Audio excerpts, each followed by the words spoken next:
मानुष हो तो वही रस खानी बसों ब्रज गोकुल गाँव के ग्वारन। मानुष हो तो वही रस खानी बसों ब्रज गोकुल गाँव के ग्वारन। जौ पशु हो तो कहा बस मेरो चरो नित नंद की धैनु मझारन। पाहन हो तो वही गिरि को जो कियो हरि छत्र पुरंदर धारन। जौ खग हो तो बसेरो करो मिली कालिंदी कूल कदम्ब की डारन।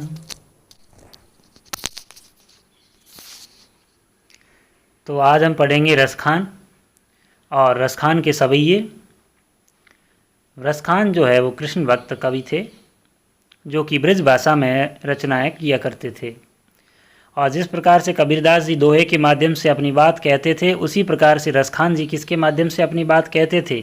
सवैये के माध्यम से। क्योंकि ब्रज भाषा में सवैये का बहुत बड़ा महत्व है। तो आइए देखते हैं सवैया होता क्या है। देखो बच्चों, सवैया क्या है? यह एक वर्णिक छंद है, मतलब कि वर्णों के आधार पे उनकी गणना की जाती है। वो वर्णिक छंद कहलाता है जिसमें 22 से लेकर 26 वर्ण तक होते हैं। यह ब्रज भाषा का एक बहुत ही प्रचलित छंद रहा है, वो बहुत ही फेमस है। और ब्रज भाषा कौन सी भाषा है? वह उत्तर प्रदेश के मथुरा के आसपास और राजस्थान के भरतपुर के आसपास के क्षेत्रों में बोली जाने वाली भाषा है। तो ये कृष्ण भगवान जहाँ पे पैदा हुए थे वहाँ की यह भाषा है, वृंदावन वगैरह मथुरा और आसपास का क्षेत्र। ये यहाँ पर जो आप चित्र देख रहे हैं ये रसखान का चित्र है और रसखान कृष्ण भक्त कवि थे। तो आइए चलते हैं, हम लोग देखते हैं रसखान का परिचय। तो सबसे पहले रसखान के जन्म की बात करते हैं। तो रसखान का जन्म जो है वो 1548 में हुआ माना जाता है और उनका मूल नाम था सैयद इब्राहिम। क्या नाम था? सैयद इब्राहिम नाम था। तो वे दिल्ली के आसपास के क्षेत्र के रहने वाले थे और कृष्ण भक्ति ने उनको ऐसा मुग्ध कर दिया, कृष्ण की भक्ति ने उनको ऐसा मुग्ध कर दिया, ऐसा वश में कर लिया कि वे गोस्वामी विठलनाथ जी से उन्होंने दीक्षा ली और ब्रज भूमि में जाकर के रहने लग गए। सन 1628 के लगभग उनकी मृत्यु हो गई थी। तो वे कृष्ण भक्त कवि थे रसखान और कृष्ण की भक्ति के, कृष्ण के प्रति मुग्ध होकर के उन्होंने गोस्वामी विठलनाथ जी से दीक्षा ली और उसके बाद में वो ब्रज भूमि में जहाँ पे कृष्ण भगवान रहे थे या जहाँ पे कृष्ण भगवान का जन्म वगैरह हुआ था, उन्होंने लीलाएं की थी, वहाँ पर जाकर के ये रसखान जी वहाँ पर रहने लग गए। तो चलिए आगे देखते हैं रसखान के काव्य की क्या क्या विशेषताएँ हैं। देखो ऐसा है कि सुजान रसखान, एक तो सुजान रसखान और दूसरा है प्रेम वाटिका। ये उनकी उपलब्ध कृतियां हैं, उनकी रचनाएं हैं जो उपलब्ध है। रसखान रचनावली के नाम से उनकी रचनाओं का संग्रह मिलता है और प्रमुख कृष्ण भक्त कवि रसखान की अनुरक्ति न केवल कृष्ण के प्रति प्रकट हुई है बल्कि कृष्ण भूमि के प्रति भी उनका अनन्य अनुराग व्यक्त हुआ है। देखो इसका मतलब ये हुआ कि वो रसखान जी कृष्ण को तो चाहते ही थे, उनकी भक्ति के प्रति उनकी मन में अनुरक्ति थी, लेकिन उसके साथ साथ में वो कृष्ण से जुड़ी हुई चीज़ों के प्रति भी अनुरक्त थे। जैसे कि जिस भूमि पर कृष्ण ने जन्म लिया है और जहाँ पे उन्होंने अटकेलियाँ की है, जहाँ पर उन्होंने रास लीलाएँ की है, वो सारी जगह के प्रति भी इनकी भक्ति थी। ठीक है। उनके काव्य में, उनकी कविताओं में, मतलब कि उनकी रचनाओं में कृष्ण की रूप माधुरी, उनके रूप के सौंदर्य का वर्णन, ब्रज की महिमा का वर्णन और राधा और कृष्ण की प्रेम की लीलाओं का मनोहारी वर्णन मिलता है, मन को हरने वाला वर्णन मिलता है, बहुत ही सुंदर वर्णन मिलता है। तो वे अपने प्रेम की तन्मयता, भाव विहलता और आसक्ति के उल्लास के लिए जितने प्रसिद्ध है, उतने ही अपनी भाषा की मार्मिकता, शब्द चयन तथा व्यंजक शैली के लिए भी प्रसिद्ध है। तो जितना वो कृष्ण की भक्ति के प्रति प्रसिद्ध थे, उतना ही वो अपनी भाषा शैली के लिए, अपनी लैंग्वेज जो स्टाइल है लिखने की, उसके लिए भी वो प्रसिद्ध थे। और उनके यहाँ ब्रज भाषा का अत्यंत सरल, सरस और मनोरम प्रयोग मिलता है, बिल्कुल ही रुचिकर और मन को भाने वाला प्रयोग वहाँ पर मिलता है ब्रज भाषा का। और उसमें ज़रा भी शब्दाडंबर नहीं है। शब्दाडंबर का मतलब होता है शब्दों के माध्यम से प्रभावित करने की जो शैली है, उसको शब्दाडंबर कहते हैं। झूठे अनेक प्रकार के शब्दों को बीच में जोड़ दिया जाता है अपने को विद्वान साबित करने के लिए। तो इस प्रकार का शब्दाडंबर उनके काव्य में नहीं मिलता है। तो अब देखते हैं कि रसखान किसके भक्त कवि थे। तो रसखान थे कृष्ण के भक्त कवि। किसके? कृष्ण के भक्त कवि। तो अब हम देखेंगे कि रसखान के काव्य में कृष्ण के प्रति क्या भाव थे या फिर रसखान के काव्य की क्या विशेषताएं थी। देखो रसखान कृष्ण एवं कृष्ण भूमि के प्रति प्रेम था। कृष्ण के रूप, ब्रज की महिमा और गोपियों के साथ कृष्ण की प्रेम लीलाओं का वर्णन है। कृष्ण प्रेम की एकाग्रता, कि कृष्ण के प्रेम के प्रति वो एक निष्ठ थे। भावों की विशालता, उनके जो विचार थे, उनके भाव थे, वो बहुत ही वृहद स्तर के थे। और कृष्ण में आस्था का उल्लास, भाषा की मार्मिकता, उनकी भाषा मर्म स्पर्शी थी और साधारण ब्रज भाषा का प्रयोग किया है उन्होंने। भाषा में शब्दाडंबर नहीं है, विशेष रूप से ध्यान दीजिए, उनकी भाषा में कोई शब्दों का आडंबर नहीं है। ठीक है, उसके बाद में हम लोग आगे चलते हैं तो इन सवैयों के बारे में बताया गया है कि यहाँ पर कितने सवैये हैं और प्रत्येक सवैया में किसका किसका वर्णन किया गया है। तो सबसे पहले यहाँ पे जो संकलित, मतलब कि यहाँ पर जो हमारी पाठ्य पुस्तक में जो 4 सवैये हैं, उनमें से पहले और दूसरे सवैये में तो कृष्ण का और कृष्ण की भूमि के प्रति कवि का प्रेम व्यक्त हुआ है। ठीक है। तीसरे छंद में कृष्ण के रूप के सौंदर्य के प्रति गोपियों की मुग्धता का चित्रण है। तीसरा जो छवैया है उसमें क्या किया गया है, कृष्ण का जो रूप है ना, उनके प्रति गोपियाँ आकर्षित होती है, किस प्रकार से आकर्षित होती है उसका वर्णन किया गया है, और जिसमें वे स्वयं कृष्ण का रूप धारण कर लेना चाहती है। तीसरे सवैये में गोपियाँ कृष्ण के रूप को देख करके मुग्ध हो जाती है और गोपियाँ खुद चाहती है कि हम भी क्या करें, कृष्ण का, जिस तरह से कृष्ण कपड़े पहनते हैं, मुरली बजाते हैं, उसी प्रकार से हम भी उनका रूप धारण कर लेते हैं। चौथे छंद में कृष्ण की मुरली की धुन और उनकी मुस्कान के अचूक प्रभाव तथा गोपियों की व्यवस्था का वर्णन किया गया है कि किस प्रकार से कृष्ण की मुरली की धुन को सुनकर के और उनकी मुस्कान के प्रभाव के फलस्वरूप गोपियाँ विवश हो जाती है और वो भी उनके प्रति आकर्षित हो जाती है। तो इस प्रकार से ये इनका परिचय था, हमारे सवैयों का और रसखान का कृष्ण के प्रति उनकी भक्ति का। लेकिन अब हम चलेंगे आगे और पढ़ेंगे सवैये विस्तृत रूप से व्याख्या के साथ। तो आइए चल।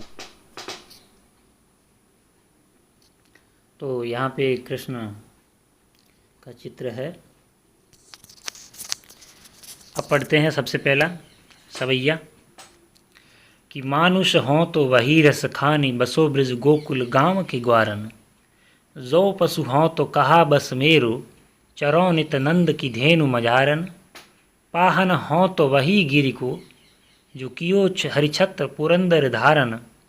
जो खग हों तो बसेरो करो मिली, काल निकूल कदम्ब की डारन। क्या अर्थ है इसका? अब इसमें कवि रसखान जी कहते हैं कि मानुष हों तो, मानुष का मतलब है मनुष्य, हों तो मतलब हों तो, वही रसखानी बसों, वहाँ पे निवास करूँ, कहाँ पे, ब्रज और गोकुल गांव के ग्वालों के बीच में। अब यहाँ पे रसखान जी कहना चाहते हैं कि हे ईश्वर, अगर मैं मनुष्य के रूप में जन्म लूँ तो मैं क्या बनना चाहूँगा कि मानुष हो तो वही रसखानी, बसो ब्रज गोकुल गांव के ग्वारन। और अगर मैं मनुष्य के रूप में जन्म लेता हूँ तो मैं गोकुल, ब्रज और गोकुल के गांव के ग्वालों के बीच में रहना चाहूँगा। जो पशु हो तो कहा बस मेरो, और अगर ये मैं पशु के रूप में हूँ तो कहाँ बस मेरो, तो फिर मेरा कोई वश नहीं है। लेकिन फिर भी चरो नित नंद की धेनु मजारन, फिर भी मेरी इच्छा है, चरो मतलब चरना, घास चरना, नित का मतलब है रोज, नंद बाबा की धेनु का मतलब है गाय, और मजारन का मतलब है बीच में। क्या कहते हैं कि अगर मैं पशु के रूप में जन्म लूँ तो मेरा बस नहीं है, कहा बस मेरो, मेरा कोई बस नहीं चलेगा। लेकिन फिर भी मैं क्या करना पसंद करूँगा कि नंद बाबा की गायों के बीच में चरना ही पसंद करूँगा।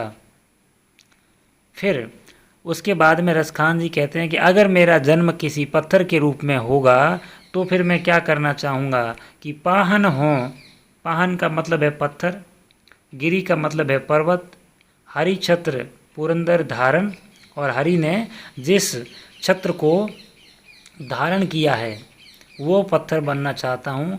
मतलब कि जब इंद्र ने बारिश करना शुरू कर दिया था तो कृष्ण भगवान ने जिस पहाड़ को अपनी उंगली पे उठा करके और अपने गांव वालों की रक्षा की थी, भीगने के लिए पशुओं की भी रक्षा की थी, उस पहाड़ का मैं पत्थर बनना चाहता हूँ। पाहन हो तो वही गिरि को, जो कियो हरिछत्र पुरंदर धारण। और उसके बाद में वो कहते हैं कि जो खग हों तो, खग का मतलब होता है पक्षी, कि अगर जो मतलब यदि, खग का अर्थ है पक्षी, हो तो बसेरो करो, बसेरो मतलब वहाँ रहूँ, करो मिली मिलकर के, कालिंदी का मतलब है यमुना नदी, कूल का मतलब है किनारा, कदम का मतलब है पेड़ और डारन का मतलब है डार, डाली। तो कि अगर मैं पक्षी के रूप में जन्म लूँ तो फिर मैं क्या वहाँ रहना चाहूँगा, कहाँ पर कि यमुना नदी के किनारे कदम्ब की पेड़ों की डालों पर फुदकना चाहूँगा। क्यों? क्योंकि पक्षी के रूप में, पत्थर के रूप में, पशु के रूप में और मनुष्य के रूप में, चाहे किसी भी रूप में, अगर रसखान जी कहते हैं कि मेरा जन्म हो जाए लेकिन फिर भी मैं कृष्ण से जुड़ी हुई चीज़ों के बीच में ही रहना चाहूँगा। देखो ये कृष्ण की भक्ति का प्रभाव उन्होंने बताया गया है। कैसे? इसको एक बार हम फिर से पढ़ेंगे, दोबारा अच्छे से समझेंगे कि रसखान जी कहते हैं कि मैं अगर जन्म लेना चाहूँगा, नया जन्म, तो मैं कहाँ रहना चाहूँगा अगले जन्म में, कि मानुष हो तो, कि अगर मैं मनुष्य होऊंगा तो भी मैं क्या करना चाहूँगा कि मानुष हो तो वही रसखानी बसो ब्रज गोकुल गांव के ग्वारन, कि अगर मैं मनुष्य के रूप में जन्म लेता हूँ तो भी मैं क्या करूँगा कि गोकुल के गांव के ग्वालों के बीच में रहना पसंद करूँगा। और यदि मेरा जन्म पशु के रूप में होता है तो फिर मेरा बस कहाँ चलेगा, मतलब मेरे वश में कोई चीज़ नहीं रहेगी। फिर भी मेरी इच्छा यह है कि मैं प्रतिदिन, नित्य का मतलब है रोज़, नंद बाबा की गायों के बीच में ही वहाँ पे घास चरूं।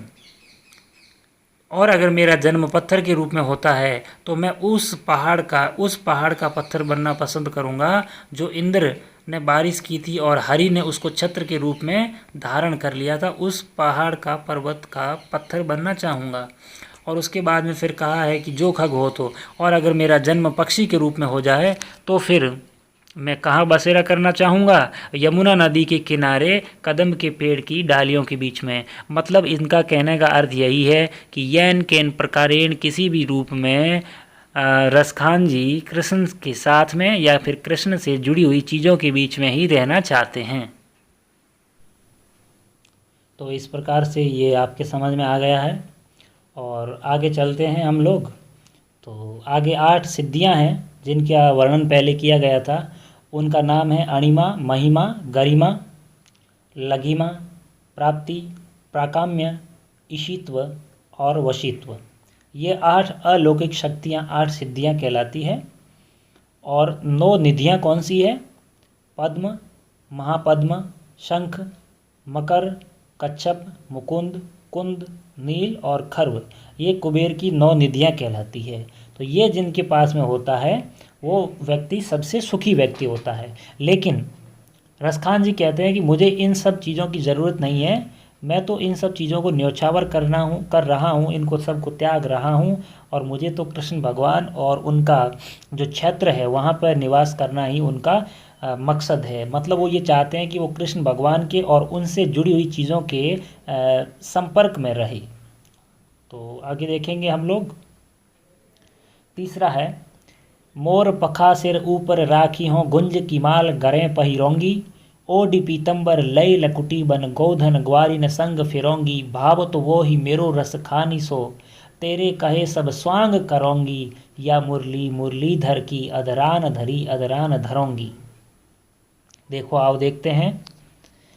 अब इसमें रसखान जी गोपियों के माध्यम से कहते हैं कि गोपियाँ कह रही है कि मोर पखा, मोर पंख सिर ऊपर राखी हों रखूँगी, गुंज की माल, गुंज की एक माला होती है उसको हम गरें, गरें का मतलब है गले में, पहिरोंगी का मतलब होता है पहनूंगी, ओढ़ी ओढ़ कर, पीतंबर, पीतंबर का मतलब है पीला वस्त्र जो कृष्ण भगवान पहनते थे, ले लकुटी, लकुटी का मतलब है लकुड़ी, बन गोधन ग्वारिन संग फिरोंगी, और वन में गायों के बीच में, गोधन, गोधन मतलब पशु, ग्वारिन संग फिरोंगी, फिरोंगी मतलब घूमूंगी, ग्वारिन का मतलब है ग्वालिन के साथ।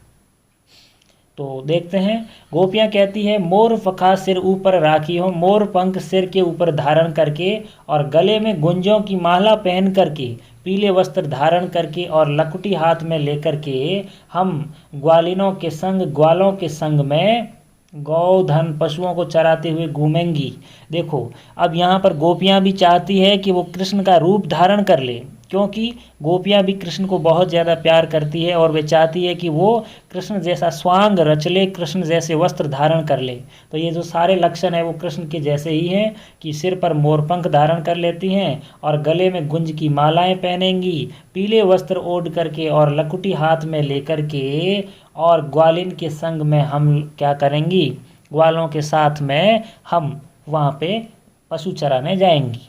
भाव तो वो ही मेरो रस खानी, सो तेरे कहे सब स्वांग करूँगी, या मुरली मुरलीधर की अदरान धरी अदरान धरूँगी। और वही मेरा रस खान है जो तेरे कहे हुए सारे स्वांग रचूंगी मैं।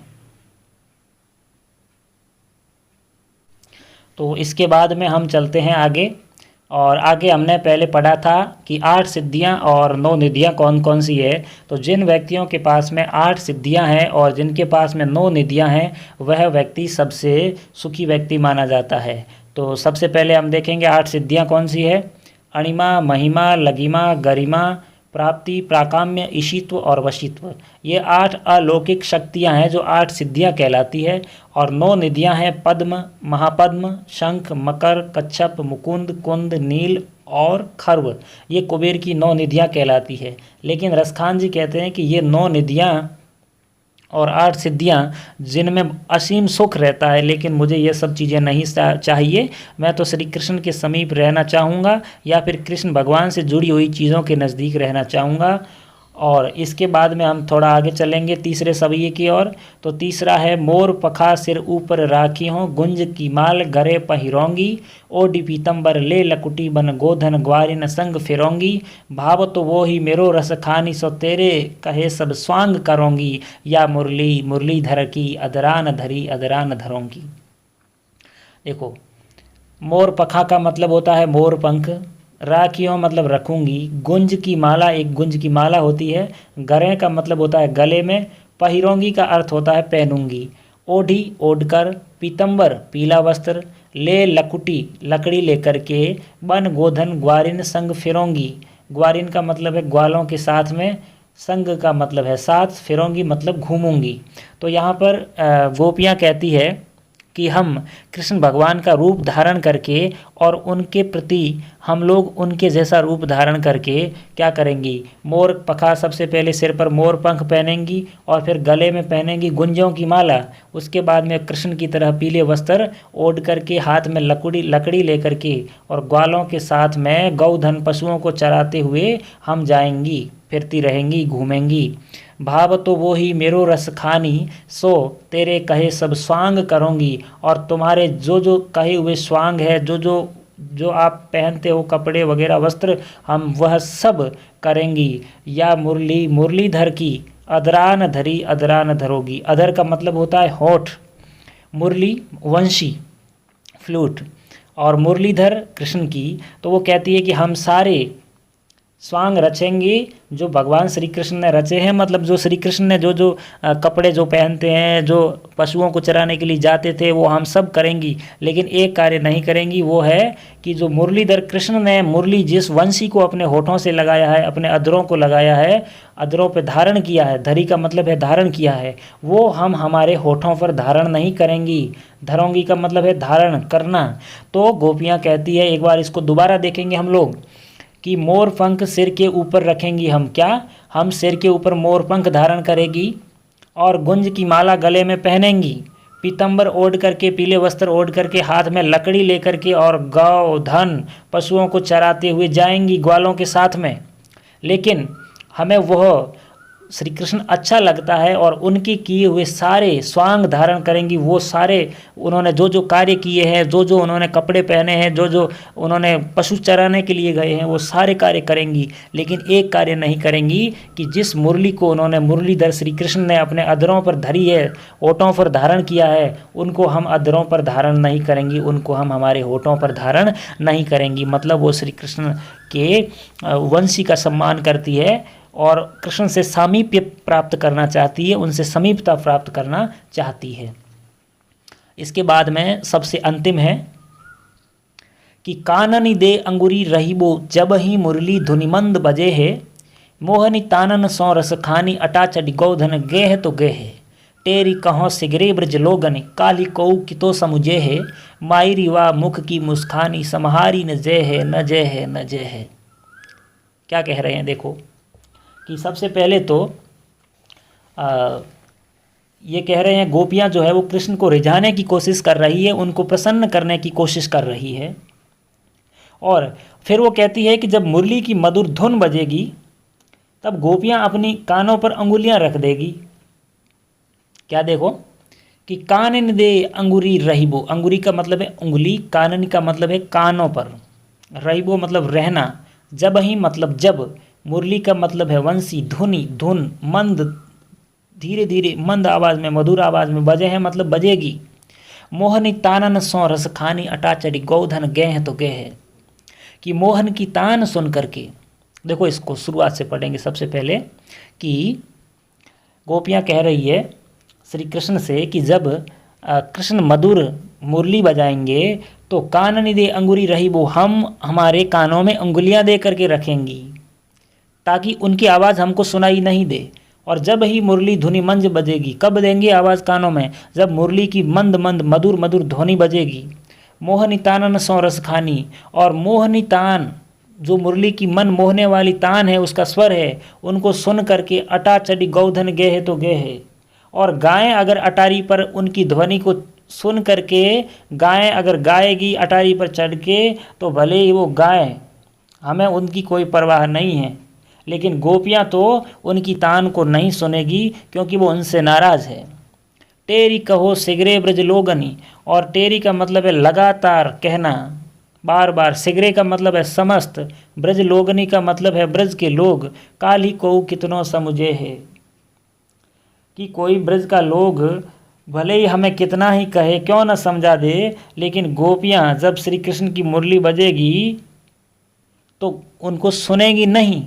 लेकिन लोग क्या कह रहे हैं ब्रज के कि मायरी वा मुख की मुस्कानी समरी न जय है न जय है न जय है, लेकिन ब्रज के लोग तो कह रहे हैं कि जब श्री कृष्ण भगवान मुरली बजाएंगे तो गोपियों की जो मुख की मुस्कान है, चेहरे पर जो मुस्कुराहट आएगी वो उनसे समरी मतलब संभाली न जाएगी न जाएगी न जाएगी, है ना। तो इसमें गोपियाँ जो है वो कह रही है, इसको एक बार और पढ़ेंगे कि कानन दे अंगुरी रहीबो जब ही मुरली धुनि मंज बजे हैं, कि हम कानों पे उंगली दे करके रखेंगे जब कृष्ण भगवान मंद मंद स्वर में मुरली बजाएंगे। मोहननी ताननी, मोहनी तानन मतलब मोहने वाली स्वर को सुन करके कह रही है गोपियाँ कि भले ही अटारी पर चढ़कर गाएं गाने लगे गौधन टेरी कहो सगुरे ब्रज लोगन, लेकिन ब्रज के लोग हैं जो यहाँ रहने वाले वो समस्त कह रहे हैं कि कल कोई कितना ही समझाए, लेकिन गोपियाँ श्री कृष्ण भगवान के मुख से मुरली की आवाज़ सुनेगी तो उन कृष्ण की गोपियों की मुस्कुराहट है वो संभली नहीं संभलेगी, नहीं संभलेगी, नहीं संभलेगी। मतलब यह है कि गोपियाँ भले ही कितनी दिखावटी नाराज़गीपन जाहिर कर दे, लेकिन जब श्री कृष्ण अपनी मुरली बजाएंगे तो गोपियाँ दौड़ी दौड़ी चली आएगी क्योंकि वो कृष्ण से प्रेम करती है। तो दोस्तों बच्चों इस प्रकार से हमने इसको पढ़ा है, और अगर आपको समझ में नहीं आया है तो आप इसको पुनः देखें, और अगर आपको वीडियो अच्छा लगा है तो इसको सब्सक्राइब जरूर करें। अब उसके बाद में देखो आगे भगवान श्री कृष्ण का ये आपके सामने फ़ोटो है, देख लीजिए। और यह है शब्द संपदा, कठिन शब्द।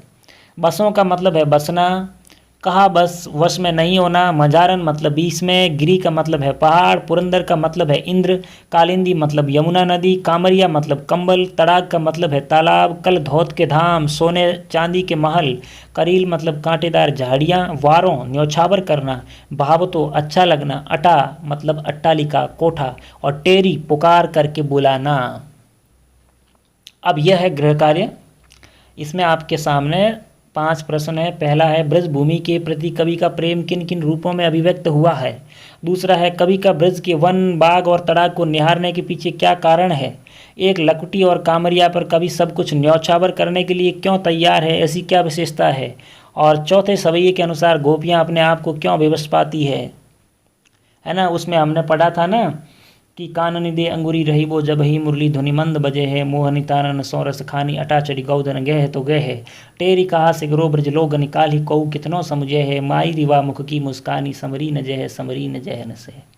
मतलब जब कृष्ण भगवान मुरली बजाएंगे तो गोपियाँ विवश क्यों हो जाएगी, क्या कारण है। और देखो, कोटिक एकल धोत के धाम करील की कुंजन ऊपर वारो, इसका अर्थ स्पष्ट करो। और यह है माई रिवा मुख की मुस्कानी समरीन जय, इस पंक्ति का अर्थ स्पष्ट करना है।